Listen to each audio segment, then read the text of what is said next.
When Helen Carter, the president of the Greenwood Meadows Homeowners Association, decided to evict John Harrison from the house he had just purchased, she had no idea she was stepping into a battle she could never win. All she saw was a man who had recently moved in, someone she believed didn't belong in the neighborhood. But John was not someone who could be easily intimidated. This house wasn't just a place for him to find peace. It was the result of years of hard work, a hard-earned achievement he cherished. Yet, just days after moving in, he found himself facing unreasonable demands from Helen. Demands that no one in the neighborhood would ever tolerate. But John had no intention of letting this slide. He knew that when the president took him on, she would face consequences she couldn't foresee. John Harrison had always dreamed of owning a home in a quiet neighborhood, a place where he could start a new life, far from the noise and stress of the city. After years of hard work, he had finally realized that dream when he purchased a house in Greenwood Meadows, a community known for its serene beauty and elegant homes. On his first day in the neighborhood, John felt an unusual calm in the air. The homes were all beautifully kept, the lawns meticulously maintained, and every street was clean and tidy. However, as he moved boxes from the car into his new house, something made him uneasy. He noticed the windows of the other homes cracked open slightly, with curious eyes of the neighbors watching his every move. But no one came over to greet him. There were no introductions, no friendly smiles, almost as if he were an outsider in this community. John tried to tell himself that perhaps the people here were just private and lived separately, but the discomfort in his chest continued to grow. Still, he was determined to start his new life here, to familiarize himself with the neighborhood, and to try his best to fit in. The next day, as the sun lit up his house, John was preparing for a new day of work when he heard a knock on the door. He opened it to find a middle-aged woman, dressed in a sharp business suit with a serious expression and no hint of a smile. "Hello, Mr. Harrison. I'm Helen Carter, president of the Greenwood Meadows Homeowners Association," she said, her voice cold. John politely shook her hand, trying to create a friendly atmosphere. "Hello, Mrs. Carter. It's a pleasure to meet you." Before he could finish his sentence, she interrupted him.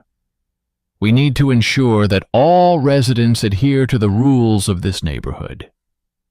She handed him a stack of papers, all regulations about maintaining the neighborhood's appearance.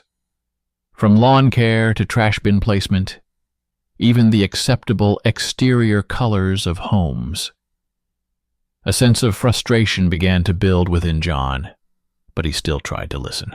A moment later, Helen pointed out that his trash bins had been left outside all day the previous day, and that they needed to be put away at the correct time each week. "You should pay attention," she said sharply. "We don't tolerate any carelessness in this neighborhood." Her words felt like a clear warning. "Yes, the trash will be put away on time," John replied, trying to keep his composure. But inside, a confusing mix of emotions stirred. She hadn't asked about him, about why he moved here. She only focused on insignificant details.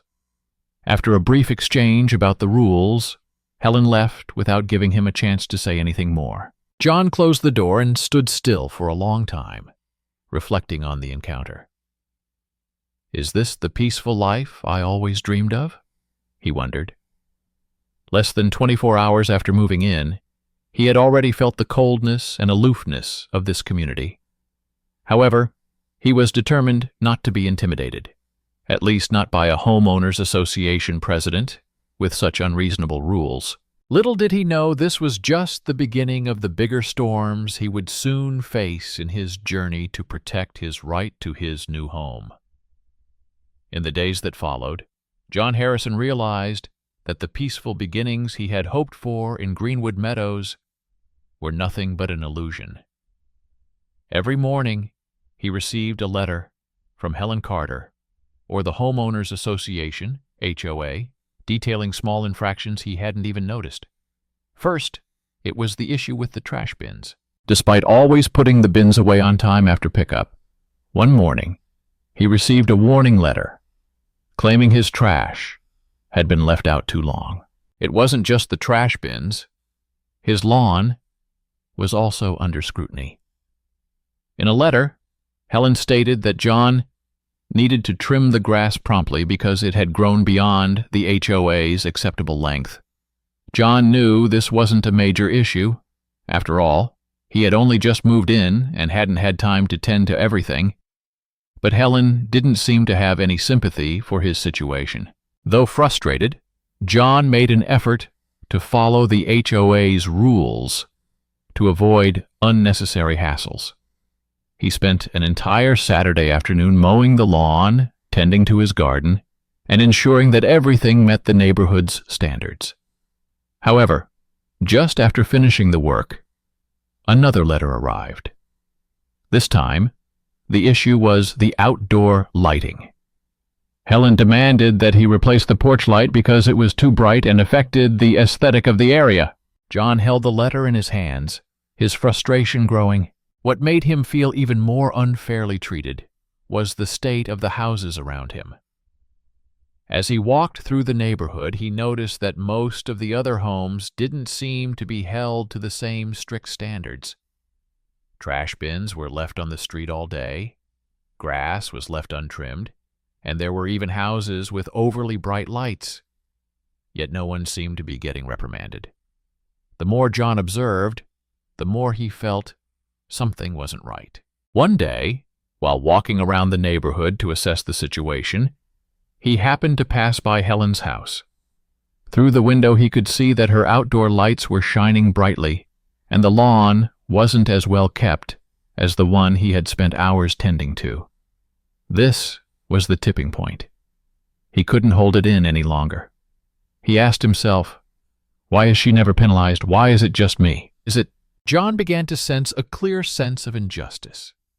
It seemed that Helen and the HOA were simply looking for reasons to make him feel unwelcome in the community. He decided that he needed to clarify things. One morning, he took a walk around the neighborhood and began documenting all the violations he noticed. He made a note of homes with trash bins left out all day, yards overrun with untrimmed grass, and outdoor lights that were too bright. He also took note of other discrepancies, such as improperly placed items and unkempt gardens. As he walked down the streets, he could feel the unfairness more acutely. Why was he always being penalized, while others faced no consequences? He made up his mind that he would not let this continue. John knew he couldn't keep silent and accept being singled out like this. He had to take action to protect his rights. Once back home, John sat down and wrote a letter to Helen and the HOA, demanding an explanation for the unfair enforcement of the rules. In the letter, he listed all the violations he had recorded from the surrounding homes, with a clear request for an explanation as to why he was being fined while others weren't. He sent the email, hoping for a reasonable response. Days passed, and there was no reply from either Helen or the HOA. John felt as though he was being backed into a corner, but he refused to back down. He would continue fighting for his rights, and if necessary, he would use all the evidence he had to confront Helen and prove that he was not in the wrong. After sending the letter to Helen Carter and the HOA, John received no response for several days. This only fueled his frustration further. He was not one to be easily subdued, and he certainly would not accept the unreasonable actions Helen was imposing on him. Sure, he could follow the rules, but what he could not tolerate was the blatant injustice Helen was intentionally creating. One weekend morning, John decided it was time to take action. He couldn't stay silent while Helen continued to abuse her power. He set out for a walk around the neighborhood, this time not just to relax, but to observe and record any other violations that Helen and the HOA had overlooked. John went from house to house, taking note of everything he saw. Homes with trash bins left out all day without reprimand, lawns overgrown and neglected, even houses with glaring outdoor lights left on throughout the night with no consequences. These observations only reinforced one conclusion. Helen wasn't enforcing the rules fairly. All she was doing was finding ways to make him feel like he didn't belong here. As John walked down the street, he stopped in front of Helen's house. It was easy to see that her garden was not well maintained.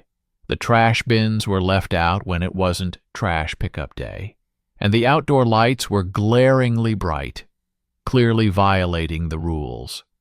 Looking at these details, John realized that not only was he being singled out, but the entire neighborhood was being subjected to Helen's unreasonable rules, while she herself was the one breaking them. When he returned home, John decided he could no longer remain passive. He sat down and drafted a letter to the HOA, but this time it was not simply a request for an explanation. He was determined to set things straight once and for all. In the letter, he listed all the violations he had recorded, including homes with trash bins left out all day, unkempt gardens, and outdoor lights that violated the rules. He also pointed out that these violations had not been addressed by Helen or the HOA, in stark contrast to the way she was treating him. He demanded that the HOA provide a clear explanation as to why he was being penalized while his neighbor's violations were ignored. The next day, John sent the letter and waited for a response. Although he didn't expect a reasonable reply, he knew he had to do this to prove that he was not the weak one in this battle. 3 days passed with no reply. John wasn't surprised, but he knew this only highlighted Helen's corruption and abuse of power. He decided it was time to take more drastic measures. If he didn't receive an answer from the HOA, he would act on his own terms. One afternoon, John went straight to Helen's house. He wasn't there to negotiate or make compromises. He simply wanted her to know that he was not someone to be intimidated. When Helen opened the door, her expression remained as cold as ever.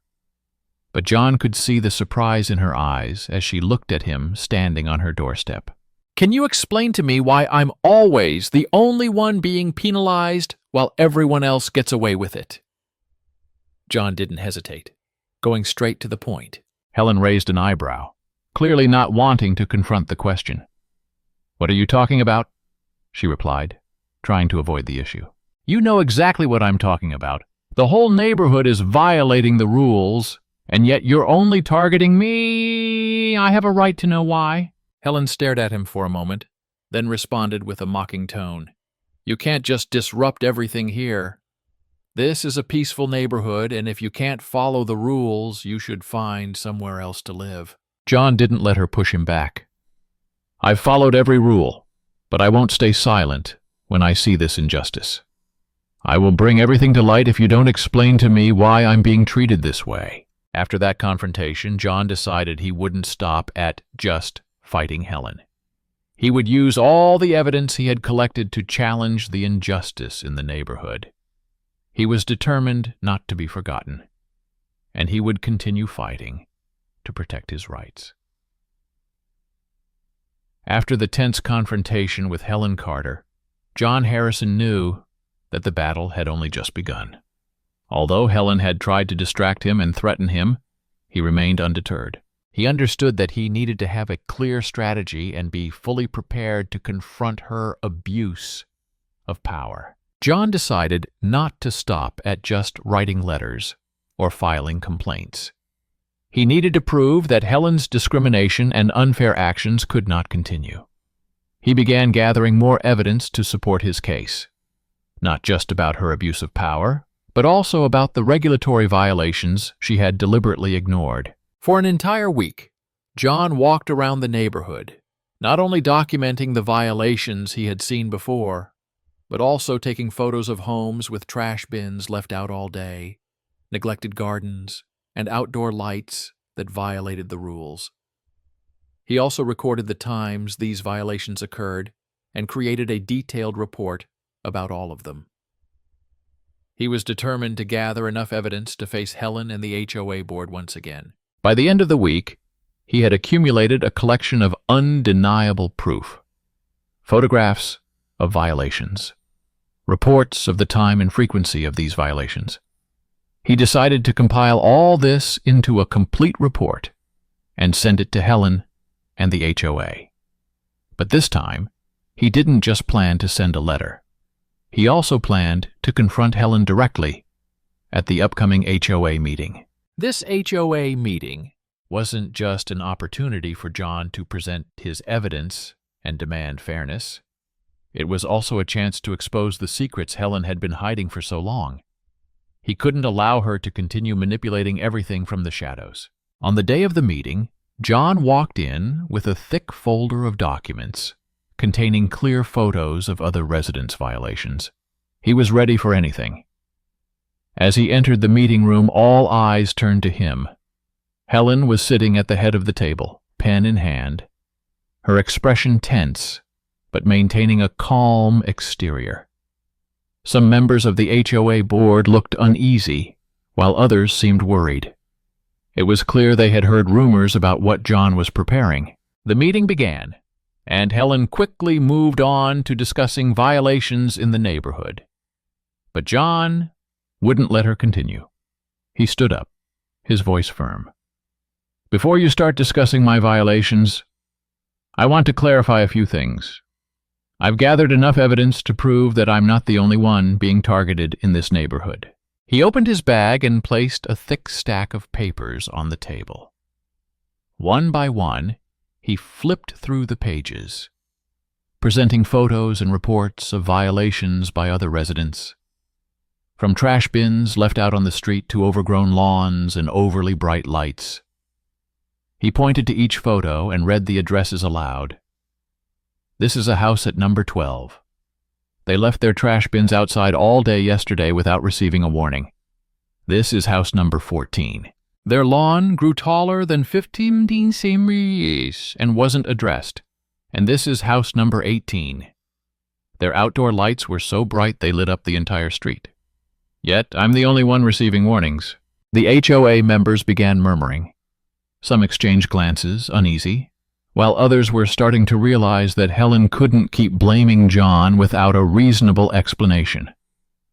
Helen tried to maintain her composure, but it was clear she was starting to feel uncomfortable. She turned to a few board members, clearly trying to regain control of the situation. "What have you done about these violations? Why didn't you send us the report earlier?" one of the board members asked. John smiled. "I've tried to work with you and the HOA, but these violations weren't addressed. Now I have all the evidence to prove that this isn't just about me. It's about the injustice in the way Helen is running everything." At this point, Helen began to grow irritable. "I don't need to explain myself to you. If you don't like living here, you can find somewhere else to go." John didn't back down.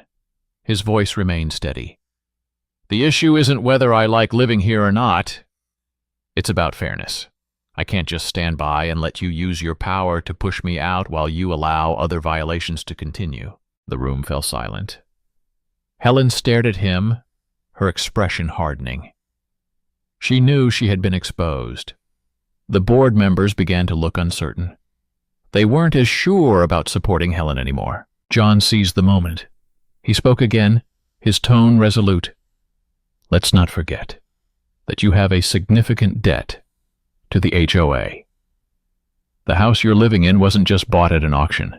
You've also failed to pay over $3,000 in HOA fees. You've neglected to pay, and now I'm the one who has to take responsibility for that debt." John's words left everyone in the room stunned. Helen froze. The room buzzed as the board members realized that John wasn't just winning this fight. He was about to topple Helen from her position as HOA president. Finally, John concluded with a powerful statement. "You may try to stop me, but you can't stop me from fighting for justice. And now I'm going to bring all this evidence to light." The meeting ended in silence, and soon after, Helen was removed from her position as HOA president. The community came to realize the injustice she had caused, and everyone began to view John as someone who stood up to protect his rights and the rights of every resident in the neighborhood. After Helen Carter was removed from her position as president of the Greenwood Meadows Homeowners Association, John Harrison felt a relief he had never imagined. The long battle with Helen and the HOA board was over, but he knew that this wasn't the end of everything. It was just the beginning of a significant change in the community. Helen not only failed in this battle, but also faced serious consequences. After her power abuses and blatant discrimination toward John were exposed, she could no longer maintain her position as president. During the HOA meeting, where she tried to justify her actions, all the board members realized they had been deceived all along. John didn't find joy in this victory. He understood that it was an important step to protect his rights and the rights of his neighbors. But he didn't want to view it as a victory game. He simply did what was right. After Helen was removed from her position, John felt as though a fresh breeze was blowing through the Greenwood Meadows neighborhood. The warning letters and unreasonable regulations seemed to vanish. The HOA board began to operate as it was meant to, maintaining a peaceful and fair community for all residents, rather than becoming a tool for power abusers like Helen. That day, John received a phone call from one of his neighbors, someone he had never spoken to much. It was Mr. Holloway, one of the longest-standing residents in the neighborhood. He had lived there since the area was first developed, and now he was the only one brave enough to speak out. "Hello, John," Mr. Holloway said on the phone. "I just wanted to let you know that I fully support you. What Helen did was unacceptable, and I'm ashamed that I didn't speak up sooner." John was surprised. "Thank you, Mr. Holloway, but please don't feel guilty. Everyone has their reasons for staying silent, and I understand that." "No, I can't stay silent anymore," Mr. Holloway continued. "I've witnessed everything Helen did, and I let her carry on because I was afraid of losing my privileges. But now I realize I was wrong. I want to stand with you and others to build a fairer community." Mr. Holloway's words eased John's heart. He realized that this change wasn't just about him winning a personal fight. It was about the neighborhood beginning to recognize the value of fairness and solidarity. The community could change if people were brave enough to stand up and speak the truth. The next day, as John took a walk around the neighborhood, he noticed a distinct shift. The neighbors who had previously avoided him now began smiling and greeting him as he passed by. It seemed they were starting to see him not as an outsider, but as part of the community. Even Lisa Hendricks, one of John's neighbors who lived close by, came to visit him. She brought a plate of cookies, a treat she often made for special occasions. "I know it's a little late, but I want to apologize for not speaking up earlier," she said, slightly embarrassed. "I can see now that things are different, and I want to properly welcome you to this neighborhood." John smiled gently, accepting the plate of cookies. "Thank you, Lisa. I understand. Everyone has their own reasons, but I appreciate you coming over to talk to me." As John stepped over the threshold of his home, he felt like he was no longer an outsider. He hadn't just won the battle against Helen. He had helped awaken the neighborhood. Everything had changed, and while people like Helen still existed, John knew that this community could now protect itself if needed. But John's victory wasn't just about the transformation of those around him. It was a victory for himself. He no longer had to fear unreasonable rules or feel like he didn't belong. He knew his right to his home was legal and deserved, and he would continue to live there, not just for the house itself, but for what he had done for both himself and his neighbors. However, a month later, as John sat on his porch, he noticed a "for sale" sign planted in front of Helen's house. She and her husband had moved away without any explanation. John couldn't help but sigh. This was the price of abusing power, and now Helen had lost everything. It was John's actions that had changed the entire neighborhood. Not just a house, but a more united, fairer community. One day, this neighborhood would be a place where everyone could live peacefully, without discrimination or being subjected to the whims of those in power.